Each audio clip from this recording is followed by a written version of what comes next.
ওম গাম গণপতে নমঃ। ওম হ্রিম হ্রিম শ্রীম শ্রীম লক্ষ্মী বাসুদেবায় নমঃ। আপনাদের সবাইকে, আপনাদের পরিবার ভাগ্যালাপে সাদর অভ্যর্থনা। বাড়িতে কি কুকুর পোষা উচিত? কুকুর পুষলে কি ক্ষতি হয় বা কী লাভ হয় সে সম্পর্কে আপনাদের জানাবো। দেখুন, আমাদের শাস্ত্র বলছে যে আমাদের চৌকাঠের বাইরে, বাড়ির চৌকাঠের বাইরে কুকুরের অবস্থান, কুকুরের জায়গা হচ্ছে বাড়ির চৌকাঠের বাইরে। কিন্তু যারা আদর যত্ন করে ঘরের মধ্যে কুকুর রাখে, তাহলে তারা নিজেদেরকেই অভিশপ্ত করে তুলছে? তারা কি নিজেরাই নিজেদের সময়কে নষ্ট করছে? অবশ্যই শাস্ত্র তাই বলছে।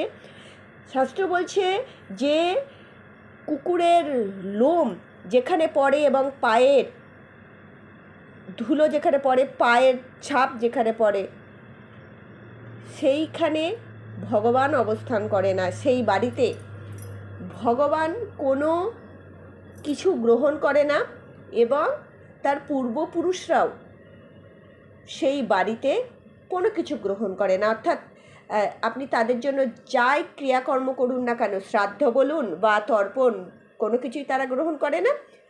এবং ভগবানকেও আপনি যতই ডাকুন না কেন, এই অশুদ্ধ জায়গায় ভগবান আসে না। তাহলে কুকুর কি আপনি, তার মানে কুকুরকে আপনি সেবা করবেন না?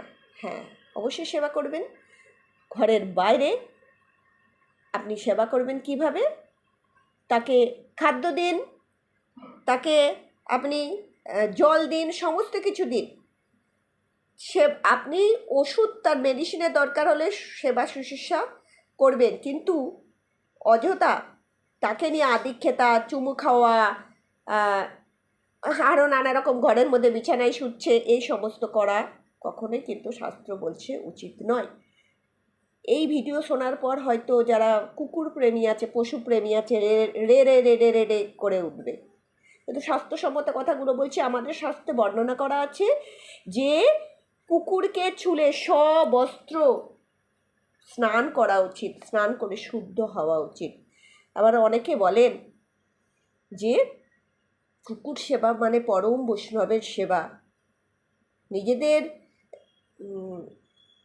অধোগতি বা অনেক কিছু কি বলবো, ভাষায় প্রকাশ করা যাচ্ছে না।